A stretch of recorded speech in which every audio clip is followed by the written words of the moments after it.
সকলকে ওয়েলকাম করছি NH TV Bangla presents বায়োগ্রাফিতে। বায়োগ্রাফির এখনকার আয়োজনে আমরা জানার চেষ্টা করব ভারতবর্ষে মুঘল সাম্রাজ্যের সর্বশেষ সম্রাট দ্বিতীয় বাহাদুর শাহ সম্পর্কে। আর ভিডিওটি শুরু করার আগে অবশ্যই আমাদের চ্যানেলটিতে সাবস্ক্রাইব করে বেল আইকনটিতে প্রেস করে দিতে ভুলবেন না। সেই সাথে আপনার কোনো রিকোয়েস্টেড ভিডিও অথবা আমাদের ভিডিওগুলি সম্পর্কে কোনো মতামত থেকে থাকলে সেটি কমেন্ট সেকশনে কমেন্ট করে জানিয়ে দিতে পারেন। চলুন তাহলে শুরু করা যাক এখনকার ভিডিওটি।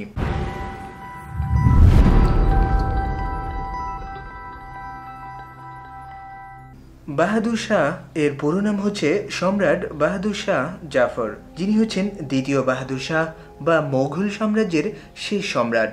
তিনি একাধারে হচ্ছেন দিল্লির মোঘল সাম্রাজ্যের সর্বশেষ প্রতিনিধি, মরমী কবি ও সুফি সাধক এবং সম্রাট। তার রচিত কবিতা ও গজল এক ভাগ্য বিড়ম্বিত সম্রাটের নির্বাসিত জীবনের একাকিত্ব, বিষাদ আর অসহায়ত্বের অনবদ্য সাক্ষ্য বহন করে চলেছে। যে কয়েকজন প্রবাদ পুরুষ অখণ্ড ভারতের স্বাধীনতা ও সার্বভৌমত্ব রক্ষার্থে ব্রিটিশ সাম্রাজ্যবাদীদের বিরুদ্ধে দেশপ্রেম ও চরম আত্মত্যাগের পরিচয় দিয়েছিলেন, তাদের মধ্যে বাহাদুর শাহ জাফরের নাম বিশেষভাবে উল্লেখযোগ্য। তিনি মূলত ব্রিটিশ বিরোধী সিপাহী আন্দোলনের নেতৃত্ব দিয়েছিলেন, আর যে কারণে তাকে ব্রিটিশ শাসকদের বিরাগভাজনে পরিণত হতে হয়েছে, নিজ চোখে দেখতে হয়েছে তার প্রিয় পুত্রদের লাশ, সেই সাথে তাকে হতে হয়েছে রাজ্যহারা এবং নির্বাসনে জীবনযাপন করে শেষ মুহূর্তে খুবই করুণভাবে মৃত্যুবরণ করতে হয়েছে। বাহাদুর শাহ 24শে অক্টোবর 1775 খ্রিস্টাব্দে দিল্লির লালকেল্লায় জন্মগ্রহণ করেন। তিনি দিল্লির সম্রাট দ্বিতীয় আকবর শাহ ও সম্রাজ্ঞী লালবাইয়ের দ্বিতীয় পুত্র। তার ঊর্ধ্বতন বংশতালিকা 20তম স্তরে গিয়ে মোঘল সাম্রাজ্যের প্রতিষ্ঠাতা জহিরুদ্দিন মোহাম্মদ বাবরের সাথে মিলেছে। পিতার মৃত্যুর পর বাহাদুর শাহ 1837 খ্রিস্টাব্দে দিল্লি সিংহাসনে আরোহণ করেন। প্রকৃতপক্ষে পিতামহ সম্রাট দ্বিতীয় শাহ আলম এবং পিতা সম্রাট দ্বিতীয় আকবর শাহ উভয়ের মতো দ্বিতীয় বাহাদুর শাহ ইস্ট ইন্ডিয়া কোম্পানির পেশনভোগী সম্রাট ছিলেন। তার হাতে মূলত কোনো ক্ষমতাই ছিল না, বরং তিনি ছিলেন ইংরেজদের হাতে একজন পুতুল শাসক। তিনি বার্ষিক 1 লাখ টাকা ভাতা পেতেন। পিতার মতো বাহাদুর শাহ নিজের ও মোঘল খানদানের ভরণ পোষণে ভাতা বৃদ্ধির জন্য অনেক চেষ্টা করেছিলেন, কিন্তু বাদশাহ উপাধি ত্যাগ ও লালকেল্লার বাইরে সাধারণ নাগরিকের মতো জীবনযাপনের শর্তে তিনি রাজি হননি। এছাড়া সিংহাসনের উত্তরাধিকারী মনোনয়ন নিয়েও ইংরেজদের সঙ্গে সম্রাটের মনোমালিন্য হয়। সম্রাটের ক্ষমতা ও মর্যাদা খর্ব করতে নানা উদ্যোগ নেয় কোম্পানি। ক্ষমতা, প্রতিপত্তি ও সম্পদ সবকিছু হারিয়ে সম্রাট প্রাসাদের 4 দেয়ালের অভ্যন্তরে জীবন কাটাতে বাধ্য হন। এই সময় আত্মমর্যাদা, মনোবেদনা ভুলে থাকার জন্য তিনি গজল ও মুশায়েরায় নিমগ্ন থাকতেন। লালকেল্লায় সাহিত্যের আসর বসিয়ে সময় কাটাতেন তিনি নিজেও কবিতা লিখতেন। জীবনের কষ্ট ও বিষাদ তার কবিতার মূল বিষয়বস্তু ছিল।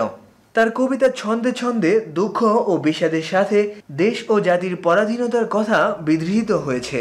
একটি কবিতায় আছে, 4 দিনের জন্য আয়ু নিয়ে এসেছিলাম, 2টি দিন কাটলো প্রত্যাশায় আর 2টি দিন অপেক্ষায়। বাহাদুর শাহ এর সিংহাসনে আরোহণের 20 বছর পর সূত্রপাত হয় ঐতিহাসিক সিপাহী বিদ্রোহের। আর তখন পলাশী যুদ্ধের প্রায় 100 বছর কেটে গেছে। ছলে বলে কৌশলে ইস্ট ইন্ডিয়া কোম্পানি সমগ্র ভারতবর্ষ দখল করে নিয়েছে। দেশবাসীর সাথে সৈন্য বিভাগের লোকদের উপরও চলছে জুলুম, বঞ্চনা ও নির্যাতন। একের পর এক দেশীয় রাজ্য ইংরেজ অধিকারে নিয়ে যাওয়া, লাখেরাজ ও দেবোত্তর সম্পত্তি বাজেয়াপ্ত করা, কারাগারে হিন্দু মুসলমান সিপাহীদের জন্য একই খাবারের ব্যবস্থা, ঘিয়ের মধ্যে চর্বি ও আটার মধ্যে হাড় গরুর সংমিশ্রণ, গরু ও শূকরের চর্বি মিশ্রিত কার্তুজ বিতরণ ইত্যাদি ভারতবর্ষের জনমনে কিংবা সৈনিকদের মনে ব্যাপক প্রভাব ফেলে। আর যারই ফলশ্রুতিতে ভারতীয় সিপাহীদের মধ্যে ধুমায়িত বিক্ষোভ ও অস্থিরতার প্রথম বহিঃপ্রকাশ ঘটে 1857 খ্রিস্টাব্দের 22শে জানুয়ারি, এবং এরই ফলশ্রুতিতে পরবর্তীতে সিপাহী বিদ্রোহ আরও বড় আকারে দানা বাঁধতে শুরু করে। একই বছর 11 মে সিপাহীরা দিল্লি অধিকার করে বহু ইংরেজকে হত্যা ও বিতাড়ন করে। দেশপ্রেমিক সিপাহীরা এদিন লালকেল্লায় প্রবেশ করে নামে মাত্র মোঘল সম্রাট দ্বিতীয় বাহাদুর শাহ জাফরকে ভারতের স্বাধীন সম্রাট বলে ঘোষণা করে। সিপাহীরা সম্রাটের প্রতি আনুগত্য প্রকাশ করে শপথ নেয়। এদিন গভীর রাতে লালকেল্লায় ২১ বার তোপধ্বনির মাধ্যমে ৮২ বছরের বৃদ্ধ সম্রাটকে দেওয়ানি খানসের সম্মান জানানো হয়। এ সময় বাহাদুর শাহ তাদের এই বিদ্রোহে একাত্মতা পোষণ করেন এবং এর নেতৃত্ব দেওয়ার জন্য সম্মতি প্রকাশ করেন। পরবর্তীতে বাহাদুর শাহ জাফর সিপাহীদের বিপ্লব তথা ভারতবর্ষে প্রথম সশস্ত্র স্বাধীনতা সংগ্রামের নেতৃত্ব দিচ্ছেন এই সংবাদ চারিদিকে ছড়িয়ে পড়ে, যার ফলে একের পর এক সেনা ছাউনিতে বিদ্রোহ হতে থাকে। ইংরেজরা অতি নির্মমভাবে বিদ্রোহ দমন করে। হাজার হাজার স্বাধীনতাকামীর রক্তে রঞ্জিত হয় ভারতবর্ষের মাটি। ইংরেজদের বিরুদ্ধে সাধারণ মানুষও বিক্ষুব্ধ হয়ে পড়ে, কিন্তু ভারতীয়দের এই সংগ্রাম সফল হতে পারেনি। ইংরেজরা দিল্লি দখল করে নেয় এবং সম্রাট বাহাদুর শাহ ২১শে সেপ্টেম্বর আত্মসমর্পণ করেন। ইংরেজ সৈন্যরা মির্জা মোগল, মির্জা খিদির সুলতান, মির্জা আবু বকর সহ ১৯ জন মোগল শাহজাদা সহ বহু আমির উমরা, সেনাপতি ও সৈন্যদেরকে নৃশংসভাবে হত্যা করে। অপরদিকে বহু বন্দী সিপাহীদেরকে জনসম্মুখে ফাঁসির আদেশ দেওয়া হয় এবং জনসম্মুখে তাদের ফাঁসি দিয়ে ঢাকার বাহাদুর শাহ পার্কে বিভিন্ন গাছে তাদেরকে ঝুলিয়ে রাখা হয়, যাতে পরবর্তীতে সাধারণ মানুষ এবং সিপাহীরা ইংরেজদের বিরুদ্ধে বিদ্রোহ করার সাহস না পায়।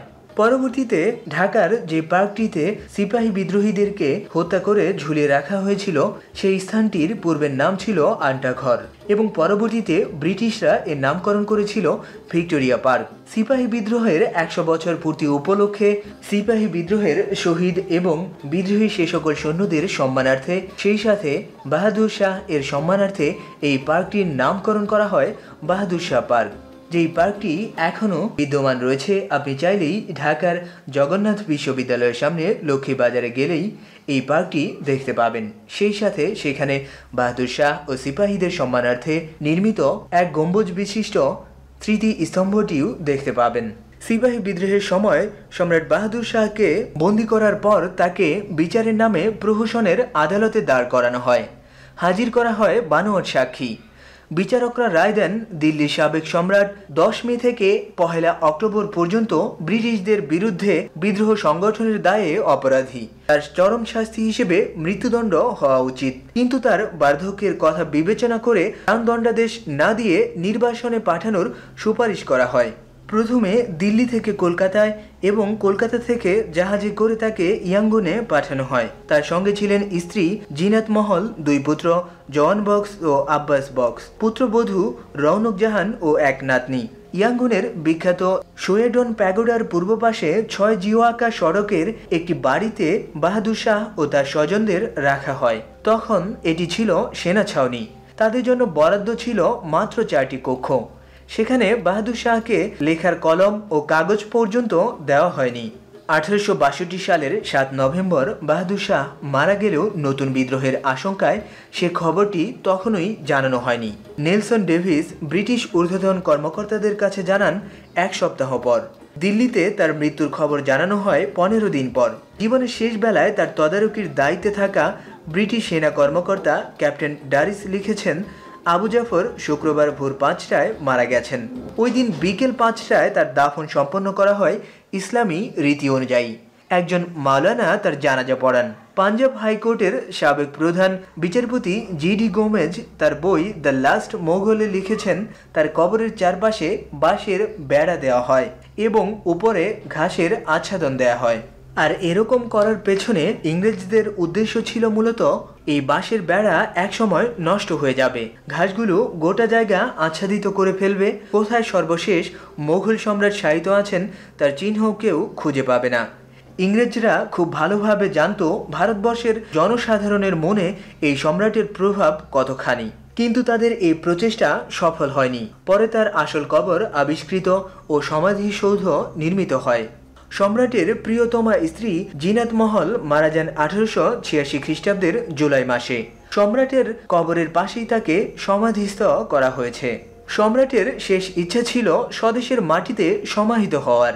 জন্মভূমির প্রতি ছিল তার প্রচণ্ড অনুরাগ। তিনি বুঝতে পেরেছিলেন জীবনের শেষ সময় ঘনিয়ে আসছে। স্বদেশের মাটিতে যে তার শেষ নিঃশ্বাস ত্যাগ কিংবা সমাহিত হওয়ার কোনো স্বাদটাই পূরণ হবে না, সেটা তার জানা ছিল। নিদারুণ দুঃখে তিনি লিখেছেন একের পর এক কালোত্তীর্ণ কবিতা। এই আফসোস করে লেখা তার কবিতার দুটি চরণের কথাগুলি হচ্ছে এমনই। এতই হতভাগা জাফর যে তার দাফনের প্রয়োজনে স্বজনের দেশের দুগজ মাটি তাও মিলল না। একবার ভারতের প্রয়াত প্রধানমন্ত্রী রাজীব গান্ধী মায়ানমার সফরে গিয়ে তার সমাধিসৌধ পরিদর্শন করেন। সেই সময় তিনি পরিদর্শক বইতে হিন্দিতে যা লিখেছিলেন তার বাংলা অনুবাদ করলে দাঁড়ায়, হিন্দুস্তানে তুমি দুগজ মাটি পাওনি সত্য, তবে তোমার আত্মত্যাগ থেকেই আমাদের স্বাধীনতার আওয়াজ উঠেছিল। দুর্ভাগ্য তোমার নয় জাফর, স্বাধীনতার বার্তার মধ্য দিয়ে ভারতবর্ষের সুনাম ও গৌরবের সঙ্গে তোমার নাম চিরস্মরণীয় হয়ে রয়েছে। হিন্দুস্তানে তুমি দুগজ মাটি পাওনি সত্য, তবে তোমার আত্মত্যাগ থেকেই আমাদের স্বাধীনতার আওয়াজ উঠেছিল। দুর্ভাগ্য তোমার নয় জাফর, স্বাধীনতার বার্তার মধ্যে দিয়ে ভারতবর্ষের সুনাম ও গৌরবের সঙ্গে তোমার নাম চিরস্মরণীয় হয়ে রয়েছে। এখনকার মতো এই পর্যন্তই। আবার আপনাদের সাথে কথা হবে নতুন কোনো ভিডিওতে নতুন কোনো বিষয় নিয়ে। That's it all about our today's video. Thank you very much for being with us and see you later in next videos.